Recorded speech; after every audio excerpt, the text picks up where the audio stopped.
परमपिता परमात्मा और उनकी सभी पवित्र आत्माओं को नमस्कार। मन ने शरीर रूपी किले में 5 जबरदस्त पहरेदार बिठा रखे हैं। ये हैं काम, क्रोध, लोभ, मोह और अहंकार। अंदर जाने के लिए इनको जीतना आवश्यक है। इनसे छूटने के लिए ऋषि मुनियों, साधु सन्यासियों, वैरागियों ने अनेक उपाय किए, परंतु सफल न हो सके। पुराण ऐसे पुरुषों के पतन की कथाओं से परिपूर्ण हैं। कबीर साहब इनसे मुक्त होने के लिए साधक को तरह तरह के शारीरिक कष्ट सहने, जब तब का मार्ग अपनाने या जंगलों में जाकर छिपने का उपदेश नहीं देते। वे कहते हैं कि घर गृहस्थी में रहकर अपना सांसारिक कारोबार करते हुए शब्द का अभ्यास करो। यह हठ कर्मों का मार्ग नहीं, सहज अभ्यास का मार्ग है। नाम के अभ्यास से धीरे धीरे धन, परिवार आदि का मोह, काम भावना और सब सांसारिक कामनाओं से दूरी हो जाएगी तथा मनुष्य नाम में विलीन होकर नाम का रूप हो जाएगा। कबीर साहब काम, क्रोध आदि विकारों का उल्लेख करते हुए कहते हैं कि इनसे किसी को सुख और शांति नहीं मिल सकती।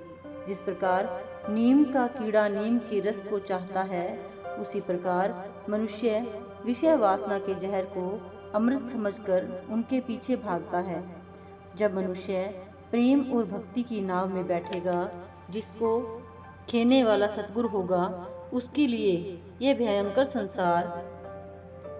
भयंकर सागर गाय के खुर के समान छोटा हो जाएगा।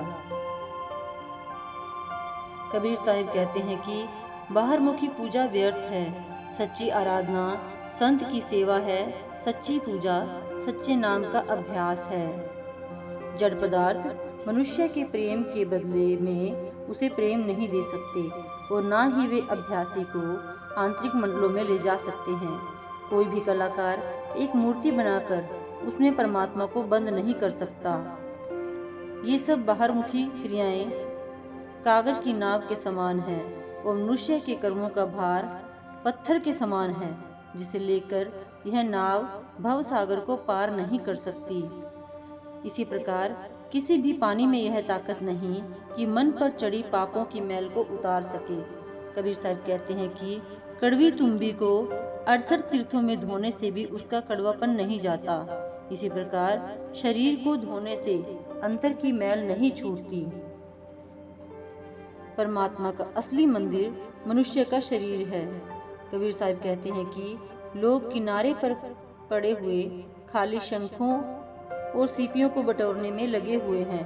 उन्हें चाहिए कि समुद्र में गोता लगाएं, जहां उन्हें रूहानियत के अनमोल मोती मिलेंगे। समुद्र से रत्न प्राप्त करने की यह विधि अथवा शरीर के अंदर जाने का भेद संत अपने शिष्यों को दीक्षा के समय प्रदान करते हैं। दीक्षा के समय वे जिज्ञासु को 3 साधन सुमिरन, ध्यान और शब्द धुन बताते हैं। सब संतों ने सुमिरन के महत्व पर जोर दिया है। मुस्लिम फकीर भी कहते हैं कि खुदा के नाम का जिक्र अर्थात सिमरन मन के द्वारा करना चाहिए। इस सिमरन के द्वारा आत्मा आंखों के केंद्र पर आती है, अंदर के वज्र कपाट खुल जाते हैं और आंतरिक मंडलों का मार्ग सरलता पूर्वक तय होता है। कबीर साहब कहते हैं कि सुमिरन के द्वारा मनुष्य प्रभु में समा जाता है। जब अभ्यासी अंदर के मंडलों में ऊपर की ओर प्रगति करता है, तब कई बार काल की शक्तियां उसको डराने, प्रलोभन देने और गुमराह करने की कोशिश करती हैं, परंतु सिमरन के सामने ये सब शक्तियां ठहर नहीं सकती। जैसे ही अभ्यासी गुरु के दिए हुए नाम का सिमरन करता है, ये शक्तियां भाग जाती हैं। सतगुरु जिस नाम के सिमरन की बख्शीश करते हैं, उसमें गुरु की अपनी अपार शक्ति होती है। यह नाम अभ्यासी की अंतर में हर संकट से रक्षा करता है। यमराज और यमदूतों तक का साहस नहीं है कि इस सिमरन के आगे ठहर सके। सभी द्वीप और खंड इसी के सहारे टिके हुए हैं और यह सारे ब्रह्मांड में गूंज रहा है।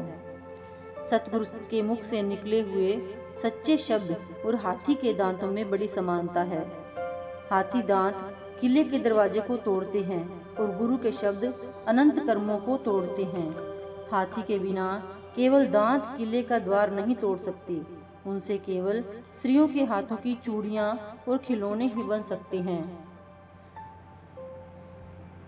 कबीर साहिब बार बार जिज्ञासु से कहते हैं कि वही नाम लाभप्रद और जीव का अपना होता है जो सतगुरु देते हैं। सतगुरु द्वारा दिया गया सिमरन हमेशा फलप्रद होता है। ऐसे नाम के सिमरन का प्रभाव कभी नष्ट नहीं होता। Thank you.